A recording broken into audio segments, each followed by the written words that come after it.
हाँ देखिए, त्रिविमी ज्यामिति का परिचय में आज हम लोग का टॉपिक है समतल। ठीक है, तो समतल का परिभाषा लिखिए सबसे पहले। देखिए, समतल ऐसा पृष्ठ होता है, समतल ऐसा पृष्ठ होता है जिस पर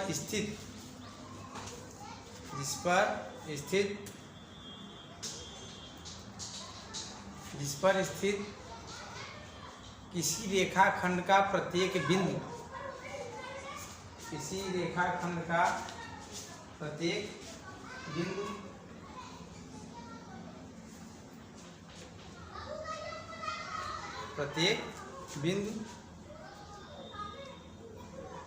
उस पृष्ठ पर स्थित होता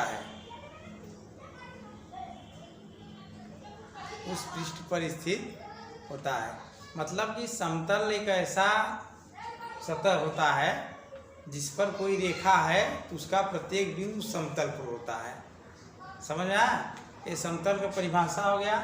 तो हमें देखो समतल के समीकरण पढ़ना है। समतल का समीकरण में कितने प्रकार का समीकरण पढ़ना है? हाँ देखिए, तो हमें समतल का समीकरण किस प्रतिबंध के आधार पर समतल का समीकरण ज्ञात करना है। तो कक्षा 12 में हमें जो है 3 ठो जो है प्रतिबंध रहेगा।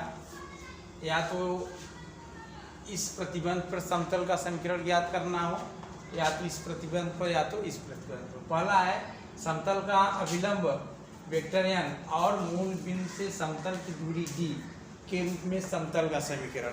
इसका मतलब कोई समतल है, उसका मूल बिंदु से दूरी दिया होगा।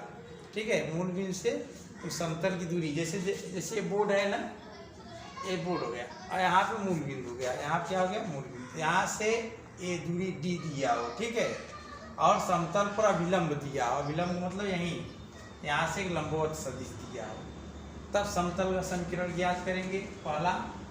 और दूसरा है करा एक बिंदु से होकर जाने वाली तथा एक सदिश यानी कि लंबवत समतल का समीकरण। अब जैसे समतल है, इस पे कोई एक बिंदु A है, क्या है? A, मान लो यहाँ पे है, समतल ऐसे जा रहा है, ये समतल मान लो ऐसे जा रहा है, ठीक है। इस समतल के रास्ते में एक बिंदु A पॉइंट A, मतलब ये A हमें बिंदु प्राप्त हुआ, ठीक, वो दिया हो। और दूसरा दिया है समतल पे एक लंबवत सदिश। जैसे समतल का लंबवत सदिश किधर होगा? ऐसे होगा ना, नहीं समझे? जैसे कि समतल है, ये पूरा क्या है? वो समतल है, ठीक है। तो समतल पे एक पॉइंट दिया हो A, क्या दिया हो? A।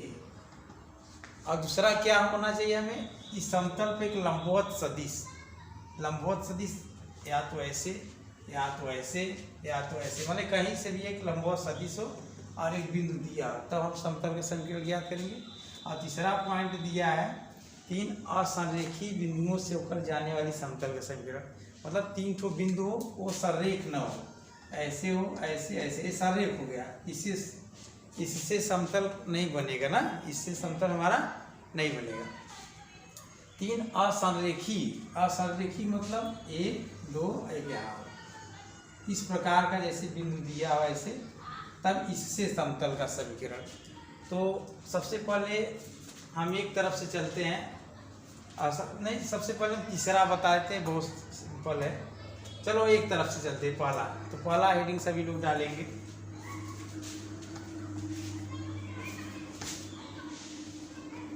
चलिए पहला हेडिंग डाल लीजिए और इसमें कुछ कथन लिखिए, उसके बाद इसका इसके सूत्र का डेरिवेशन कीजिए।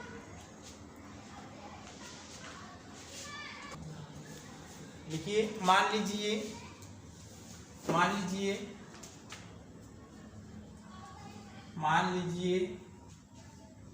एक समतल है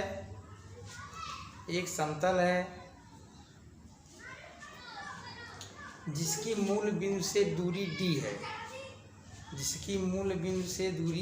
d है। मान लीजिए एक समतल है जिसकी मूल बिंदु से दूरी क्या है? d है।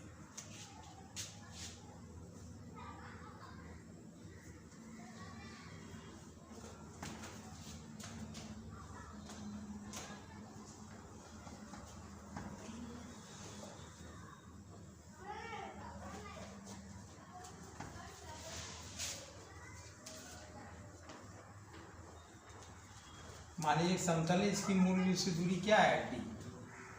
ठीक है, और एक बात और लिखो, समतल पर डी है खड़ी पाई। आगे समतल पर इकाई अभिलंब, समतल पर इकाई अभिलंब, यहाँ पे इकाई अभिलंब लिखते हैं। इकाई अभिलंब थोड़ा सा इसको संशोधन कर लीजिएगा। इकाई अभिलंब या तो क्या लिखे हो, मान लीजिए एक समतल, इसकी मूल बिंदु से दूरी क्या है, डी है ना। आगे लिखो समतल, समतल पर एक अभिलंबवत सदिश, एक अभिलंबवत मात्रक सदिश, एक अभिलंबवत मात्रक सदिश n कैप है, n कैप है, n कैप है। ठीक, थोड़ा सा चित्र बना लो। देखो ये मूल बिंदु है, क्या है, मूल बिंदु ओ, और यहाँ से समतल पर, जैसे कि समतल हो गया, ये मूल बिंदु, इस पे लंब डाला गया है। ये लंब कितना है, डी है, क्या है, डी। बात समझ आए, जो मूल से डाले गए लंब की लंबाई क्या है, डी है। समतल ऐसे समझो, ये मूल बिंदु है, इस पे ऐसे लंब डाला गया है। बात समझ आ रहा है नहीं, ऐसे भी समझ सकते हैं। जैसे ये समतल है, यहाँ मूल बिंदु है, ऐसे इस पे लंब डाल दिए हैं। लंब मतलब यहाँ पर 90 अंश कोण बनना चाहिए, समझ आया, वो डी दिया है। और समतल पे एक और सदिश दिया है, इसका इकाई अभिलंब सदिश n कैप, क्या है, n कैप। ठीक, लिखे हो ना, n कैप है। अब देखो हम सूत्र का निगमन करेंगे। हाँ, इस फिगर को थोड़ा सा हम और बड़ा बनाते हैं, इसको ऐसे बना दें। ठीक, n को थोड़ा और अंदर तक ला दें। यहाँ पे एक बिंदु P लिए हैं, इसकी स्थित सदिश क्या है, वेक्टर आर, क्या है, समझ आया ना। यहाँ पे एक मतलब समतल पे एक बिंदु P लिए हैं। P का मान क्या था, x का, P के निर्देशांक x का, y का, z होता है ना। इसका स्थित सदिश क्या माना जाता है, r। हम कई बार बताए वेक्टर r का क्या होता है, बोलो, xi plus yj plus z होता है ना। चलो देखो, घबराने की बात नहीं है। समतल का समीकरण हमें ज्ञात करना है। कैसे ज्ञात करना है, कब ज्ञात करना है, उसका 3 स्थिति है। पहले स्थिति में मूल बिंदु से समतल की लंबवत दूरी d दिया हो, ठीक है, मतलब मूल बिंदु से समतल की लंबवत दूरी d दिया हो, और इस पर एक इकाई अभिलंब दिया हो, इकाई अभिलंब सदिश n कैप। बात समझा, दो मतलब दो राशि हमें प्राप्त होगी तो हम समतल का समीकरण निकालेंगे।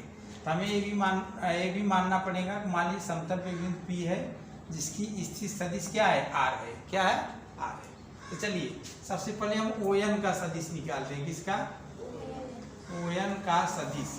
अब थोड़ा सा ध्यान देना, अब बात समझना ध्यान से, अच्छे से। इस पे जो अभिलंबवत सदिश है उसको हम क्या माने हैं, n कैप। अभिलंबवत इकाई सदिश n कैप क्या है, इस समतल पर अभिलंबवत इकाई सदिश क्या है, n कैप। इकाई सदिश का मतलब क्या होता है, कौन बताएगा। इकाई सदिश का मतलब होता है जिसका परिमाण 1। तो एक परिमाण है तो उसका सदिश n कैप है। तो d परिमाण होगा तो उसका सदिश कितना होगा, सोचो ध्यान से, फिर से बताओ। जैसे इसका परिमाण 1 है तो उसका सदिश कितना है, n कैप है। परिमाण को हम कैसे प्रदर्शित करते हैं, ये ऐसे। इसका परिमाण 1 है तो उसका सदिश कितना है, n कैप। अब हम जैसे मूल बिंदु से दूरी d है, यह भी लंबवत है, इसका परिमाण d है, इसका सदिश कितना होगा, dn कैप। कितना होगा, आधे लिखेंगे, ON का सदिश बराबर dn कैप। फिर से समझ लो हम इसको क्यों लिखे हैं, फिर से समझो, पहले सब कुछ भूल जाओ, फिर आओ डेरिवेशन पे। एक समतल है, क्या है ना, ठीक है, और समतल पर क्या है, समतल की मूल बिंदु से दूरी d दिया है, ठीक है। अच्छा, दो बात हो गई। मूल बिंदु से जब दूरी ये होता है ना, तो यह भी समतल पे लंब होता है। एक बात हमेशा ध्यान देना, कहीं भी दूरी ज्ञात करना है तो उसकी लंबवत दूरी ज्ञात होती है, ठीक। जैसे जैसे ये बोर्ड है ना, और यहाँ से कोई बिंदु है, इधर कोई बिंदु है, तो ऐसे तिरछा दूरी थोड़ी नापेंगे, लंबवत दूरी क्या नापेंगे। कहीं भी दूरी ज्ञात करनी होती है तो लंब डालकर ही ज्ञात किया जाता है, ये बात हमेशा ध्यान रहे। तो अगर ये डी समतल पर माने डी समतल की मूल बिंदु से लंबवत दूरी है, तो यहाँ से इस पे क्या डाला गया है, लंब डाला गया है। क्या गया डाला गया है, लंब। अच्छा, ये तो हो गया लंबवत दूरी डी। और एक बात और बोला है प्रश्न कथन, एक बात और बोला है। क्या बोला है, कह रहा है कि समतल से इकाई अभिलंबवत सदिश कितना है, n कैफ है। समतल से इकाई अभिलंबवत दूरी सदिश कितना है, n कैफ। तो देखिए O से n भी लंब है, और ये जो n कैफ दिया है ये भी लंब है, अभिलंब है ना, ये भी क्या है, लंब है। बात समझ आया ना। अब इसका सदिश कितना है, n कैफ, मतलब एक परिमाण का सदिश कितना है, n कैफ। तो हमारे पास d परिमाण है, तो उसका सदिश कितना आ जाएगा, dn कैफ। बात समझ में आया ना। चलो अच्छा, अब हमें क्या करना है, ध्यान से देखो, हमें pn ज्ञात करना है। क्या निकालना है, pn या np, कुछ भी निकाल दो। np निकालिए, on का सदिश तो ज्ञात हो गया, अब np का ज्ञात करो सदिश। np का सदिश क्या होगा, ध्यान से देखना। जैसे हम लोग AB वेक्टर AB में क्या लिखते थे, OB माइनस OA लिखते थे ना। वेक्टर AB बराबर क्या लिखते थे, OB माइनस OA। तो वेक्टर NP बराबर क्या लिखेंगे, OB माइनस ON लिखेंगे कि नहीं। NP बराबर क्या होगा, OP माइनस ON। तो OP का कितना मान है, R कैफ, अरे वेक्टर R, OP कितना है वेक्टर R, और ON कितना है, DN कैफ। समझ में आया। अब थोड़ा सा ये, अब हम लोग फिर दूसरा बात सोचते हैं, समझो। समतल पर कौन कौन सा बिंदु है, ONP में से कौन कौन सा बिंदु समतल पर है, बताओ। समतल पे कौन कौन बिंदु है, n है, P है, O तो है नहीं, वो कहाँ है, समतल के लंबवत है। ठीक, अब सोचो, जैसे कि यह रेखा है यहाँ पर ना, यहाँ से हम ऐसे कोई रेखा खींचे ऐसे, तो इसके और इसके बीच में कैसे कोण बनेगा, 90।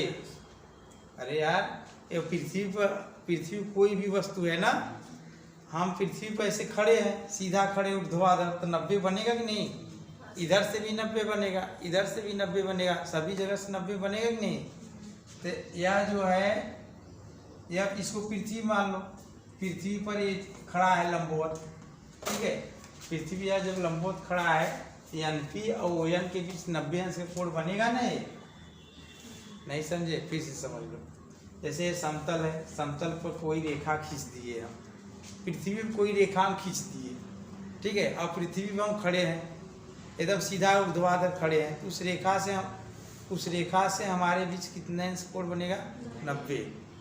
अरे कक्षा 10 में नहीं पढ़े हो, एक मीनार है, उसके आधार से 10 मीटर की दूरी पर ये है, तो वहाँ पर 90 बनता था ना। ऐसे मीनार हो गया, ऐसे करके 90 बनाते थे कि नहीं हम लोग। तो वैसे ही ये समझ लो, इस समतल पर एक लंबवत कोई मीनार ही समझ लो, मीनार है, ठीक है। और फिर समतल से कोई बिंदु ऐसे खींचा गया, तो ये यहाँ पर 90 अंश का कोण बनाएगा, ठीक है। तो देखो 90 का क्या नियम होता है, उसको समझो। हाँ, तो यहाँ क्या होगा, ध्यान से देखिए। तो NP और NO के बीच में कहीं से कोण बन रहा है, 90। यहाँ लिखेंगे चित्रानुसार वेक्टर NP डॉट NO बराबर 0 लिखेंगे। दो सदिश एक दूसरे के लंबवत होते हैं, तो क्या होता है, A डॉट B बराबर 0, वेक्टर A वेक्टर B अगर लंबवत हैं तो क्या होता है, A डॉट B बराबर 0। यहाँ पर यह लंबवत है, NP डॉट NO बराबर 0। NP का हम क्या लिखेंगे, ध्यान से सोच के बताओ। NP का क्या लिखेंगे, एन पी का लिखेंगे हम लोग vector r minus d n dot और एन ओ का क्या लिखेंगे, ओ एन का क्या है d n cap, n o का क्या होगा माइनस डी एन कैप बराबर 0 होगा कि नहीं। अरे ओ एन का डी एन कैप है, ठीक, और तो एन ओ का क्या होगा माइनस डी एन कैप। अब देखो यह अदिश है, क्या है यह अदिश है, तो अदिश उधर जा सकता है, मतलब हो जाएगा vector r minus d n cap dot n cap बराबर 0 बटा माइनस डी, ठीक है। तो कितना हो जाएगा 0। फिर क्या होगा इसका गुणा करो, vector r dot n cap minus d, इसका गुणा करेंगे, एकक सदिश है ना, एकक सदिश i cap dot i cap बराबर 1 होता है, इसलिए n cap dot n cap बराबर 1 होगा, जे डॉट जे कैप क्या होता है 1 होता है, हाँ होता है कि नहीं। यहाँ पर n cap dot n cap का क्या होगा 1 हो जाएगा, यहाँ पर डी डॉट 1 बराबर 0, तो क्या हो गया हमारा vector r dot n cap minus d बराबर 0, एक लाइन और vector r dot n cap बराबर डी, ये हमारा समतल का समीकरण हो गया।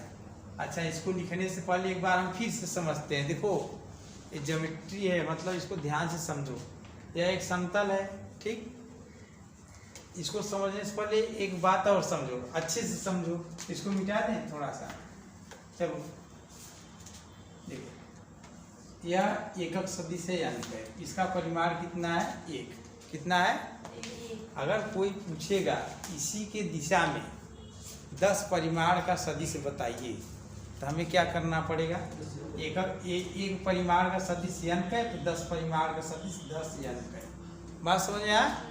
उसी तरीके से यहाँ से इकाई अभिलंबवत सदिश n कैप दिया है, n कैप दिया है जिसका परिमाण 1 है, तो d परिमाण का सदिश क्या हो जाएगा डी एन कैप, क्या होगा डी एन कैप, ये हो गया ओ एन हमारा, ठीक। अच्छा, एन पी का सदिश कितना होगा, एन पी बराबर क्या होता है, एन पी जो बाद में लिखा रहता है उसको पहले O P minus O N, तो ओ पी का vector r minus O N का डी एन, समझ में आया, 2 बात हो गया। तीसरा बात हम चित्र से देखेंगे, यह वाली रेखा क्या है लंबवत है, उसको समझाएं कि वो लंबवत है, ध्यान से समझो फिर से।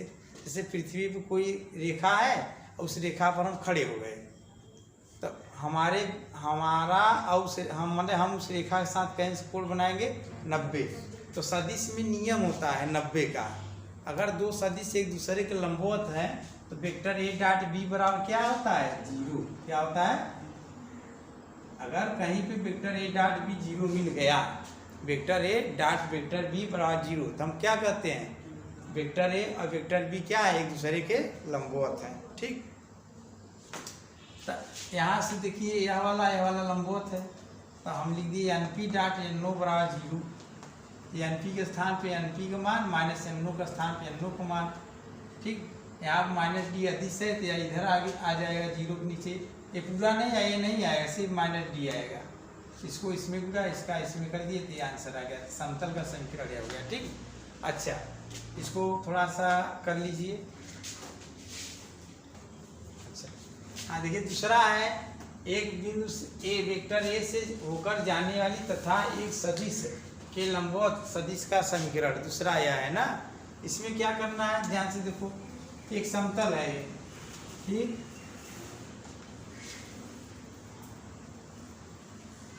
एक समतल है,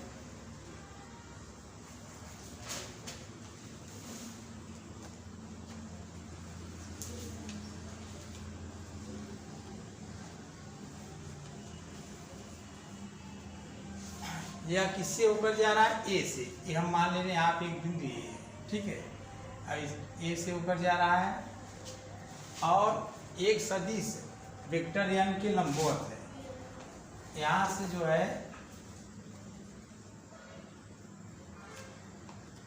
यहाँ से मान लो ये लंबवत सदिश है,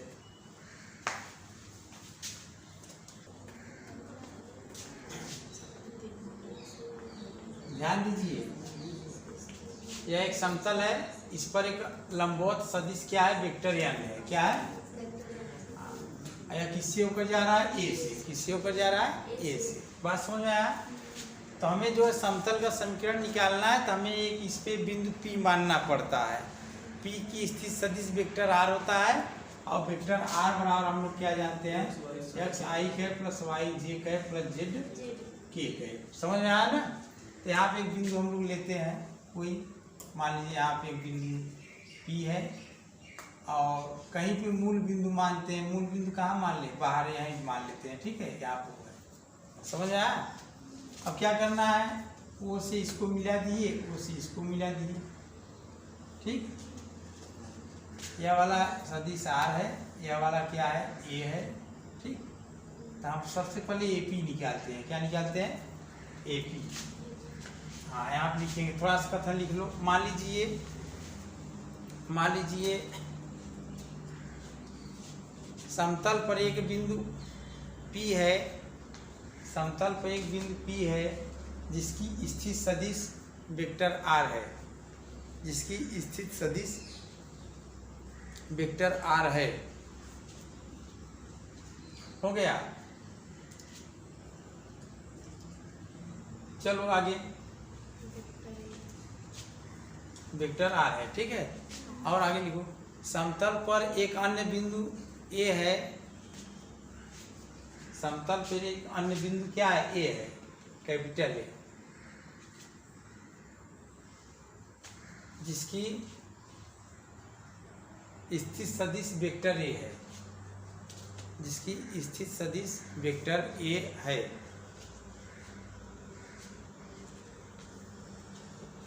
वेक्टर A है। अब ध्यान देना, जैसे ये रेखा OP जो है, क्या इसके लंबवत है? रेखा OP इसके लंबवत होगा? नहीं होगा, क्योंकि ये समतल है, समतल की बाहर बिंदु वो है, हम वहाँ से P से मिलाया गया है, और इस पे लंबवत है, लंबवत इधर है। ठीक है, जरूरी नहीं कि इस पे लंबवत होगा, OA भी जरूरी नहीं है कि इस पे लंबवत होगा, लेकिन AP का जरूरी है इस पे लंबवत होगा। फिर से समझो, जैसे समतल है, क्या है, समतल है, समतल है, मूल बिंदु ऐसे मान लो यहाँ पे है, क्या है, यहाँ पे, यहाँ से हम A को मिला दिए, यहाँ से हम A को मिला दिए, ऐसे समझो। जैसे कि यहाँ मूल बिंदु है, मूल बिंदु को हम A से मिला दिए। ठीक है, अब समतल के लंबवत यह है, तो यहाँ से जो हम रेखा मिलाए हैं, यह वाला रेखा इस अभिलंब के लंबवत होगा, ऐसे समझो। ये अभिलंब है, क्या है, एक पेन हमें और दीजिए।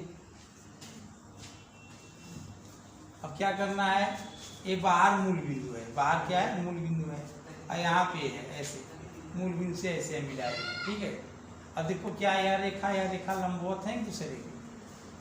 हाँ, अरे यहाँ पर मान लो ये जो इसका नोक है, वहाँ मूल बिंदु है, ऐसे मूल बिंदु से इसको एक ही दिए, वेक्टर A हो गया, और विलंब वाला A है।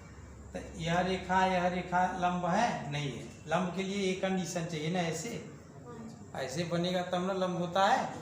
तो यह इसका जरूरी नहीं है कि लंब होंगे। समझ में आया? अच्छा, इसी तरीके से AN वाला n A है, n वेक्टर n यह है ना, यहाँ P है, अमूल बिंदु यहाँ है, हम इसको मिला दिए ऐसे। देखो यह वाला रेखा लंब हो रहा है? नहीं हो रहा है। ठीक, लेकिन ध्यान दो, AP तुरंत लंब होगा। कैसे? यह AP है, यह n है, तो लंबवत है कि नहीं भाई? समतल पर, जैसे समतल के हम कहीं भी है, इसको ऐसे कर देते हैं, समतल से 90 अंश बनाएगा कि नहीं? है कहीं भी रख दिए 90 बना रहा है कि नहीं? जैसे यह AP है, यहाँ पर ऐसे कर दिए, लंब है। हाँ, यहाँ पर भी ऐसे चले आए, लंब तो होगा ना। तो AP और ये वाला n क्या होगा? लंब है। बात नहीं समझे? अब देखो ध्यान से, इस प्रकार चित्रानुसार लिखेंगे, और ध्यान से हम लोग एक ज्ञान, मतलब हमें चित्र से देखिए AP और ये वेक्टर n लंब है। चित्रानुसार vector AP dot vector n का बराबर 0। कोई पूछेगा क्यों 0? इसका आंसर है वेक्टर AP व वेक्टर n के लंब है। क्या है? लंबवत, एक दूसरे के लंबवत है, एक दूसरे के लंबवत।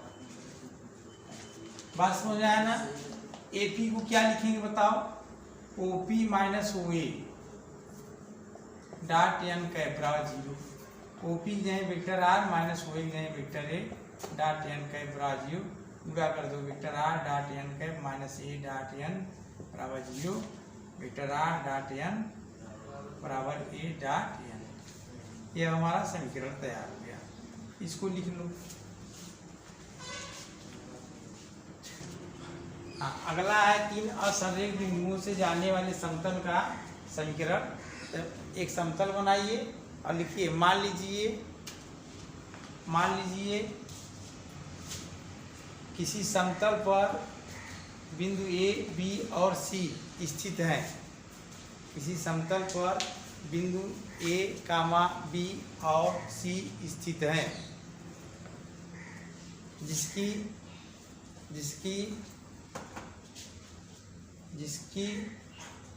मूल बिंदु से स्थित सदिश vector A, vector B, vector C है। Vector A, vector B, vector C है। ठीक है, चलो खड़ी पाई। आगे समतल पर एक अन्य बिंदु P भी है। समतल पर एक अन्य बिंदु P भी है। भी वाली का भाव ठीक है, ठीक है, P भी है। ठीक है, जिसकी स्थित सदिश वेक्टर R है, जिसकी स्थित सदिश वेक्टर R है। चलो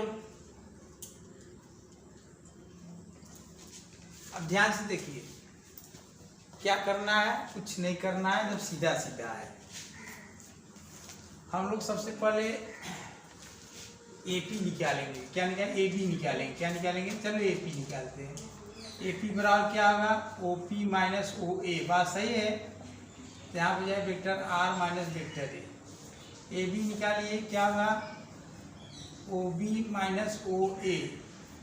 क्या हो जाएगा? ये vector B minus vector A। AC निकालिए, सबका मतलब A से ही निकालिए। AC निकालिए, क्या होगा? OC minus OA। ये हो जाएगा क्या? Vector C minus vector A। समझ में आया? निकल गया। अब देखो ध्यान से, AP, AB, AC। समझ में आया? हो गया। अब देखो, जैसे क्षेत्रफल का सूत्र होता है 1/2 माड AB क्रॉस AC। हम लोग सरल रेखा में पढ़े थे ना, क्षेत्रफल बराबर 1/2 AB क्रॉस AC। पढ़े थे कि नहीं? तो इसमें क्या है समतल में? अच्छा एक बात और, जैसे 3 बिंदु सररेख हैं, 3 बिंदु का है सररेख है, इसे त्रिभुज नहीं बनता। 3 बिंदु सररेख है, सररेख मतलब तीनों एक ही रेखा पर त्रिभुज का निर्माण नहीं होता। जब त्रिभुज का निर्माण नहीं होता है तो हम लोग त्रिभुज का क्षेत्रफल 0 लिखते हैं। सररेख के लिए क्या कंडीशन है? त्रिभुज का क्षेत्रफल 0 होना चाहिए। जब ये 3 बिंदु है सररेख है तो उससे त्रिभुज बनेगा ही नहीं। जब त्रिभुज बनेगा ही नहीं तो उसका क्षेत्रफल क्या होगा? 0। ये हम सररेख की बात बताए हैं। ठीक है, चलो ऐसे ही 3 सदिश देखो, बिंदु और सदिश में अंतर है। बिंदु में क्या होता है? एक पॉइंट होता है, मतलब बिंदु होता है जिसकी लंबाई नहीं होती है। ठीक है, सदिश में क्या होता है? लंबाई। जैसे AP बोल दी लंबाई है, AB बोले लंबाई है, इसमें भी क्या है? लंबाई है। बात समझ में आया? अगर तीनों एक ही रेखा पर स्थित, एक ही समतल पर स्थित होंगे तो इनसे इनका आयतन 0 होगा। जैसे अगर पृथ्वी पर आप बैठे हैं, उसमें कोई ऊंचाई ही नहीं है तो उसका आयतन क्या होगा? 0। जिस तरीके से तीनों बिंदु सररेख हैं, क्षेत्रफल क्या होता है? 0। उसी तरीके से तीनों रेखा अगर एक ही तल पे स्थित है तो उनसे जो आयतन घिरा है वो क्या होगा? 0। क्योंकि वो कोई घनाभ ये सब बना ही नहीं रहे तो उसमें आयतन क्या होगा? 0। तो आयतन शून्य होने का कंडीशन होता है, ध्यान से देखिए, वेक्टर एपी, अब वेक्टर एपी और वेक्टर एबी व वेक्टर एसी, समझ आया? एक समतल पर है, एक समतल पर है, इसलिए उनसे घिरी आयतन, इसलिए उनसे घिरी आयतन कितना होगा? शून्य। तो आयतन का सूत्र होता है, ध्यान से देखिए, आयतन का सूत्र होता है vector AP dot AB cross AC बराबर 0, समझ आया? इसको हम लोग लिखेंगे vector r minus a dot, इसको क्या लिखेंगे? वेक्टर बी माइनस ए, इसको क्या लिखेंगे? वेक्टर सी माइनस ए बराबर 0, ठीक है? तो इससे भी समतल का समीकरण प्राप्त हो जाएगा। बात समझ आया ना? इसको नोट कर लीजिए। हाँ, ध्यान से देखिए,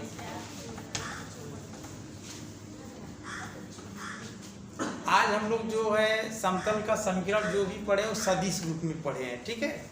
अगर उसका कार्तीय रूप ज्ञात करना है तो सीधा है, नोट में लिख लो, कार्तीय रूप ज्ञात करना है, वेक्टर आर की जगह एक्स आई है प्लस वाई जे है प्लस जेड के है, और वेक्टर ए अगर कहीं होगा उसके स्थान पर A1 आई है प्लस A2 जे है प्लस A3 के है, और वेक्टर कभी n आ गया तो वहाँ पे L आई है प्लस M जे है प्लस N के है लिखेंगे, वो क्या हो जाएगा? कार्तीय रूप हो जाएगा, ठीक? अब देखो अगले वीडियो हम लोग क्या पढ़ेंगे, अगले में समतल की किसी बिंदु से दूरी और दो समतलों के बीच की दूरी, दो समतलों के बीच का कोण और किसी बिंदु से किसी समतल के बीच का कोण, ये मतलब 4 टॉपिक हम लोग जो है अगले वीडियो में पढ़ेंगे। फिर उसके अगले वाले में क्या होगा? एक्सरसाइज होगा, ठीक है? तो ये चैप्टर पूरा समाप्त हो जाएगा।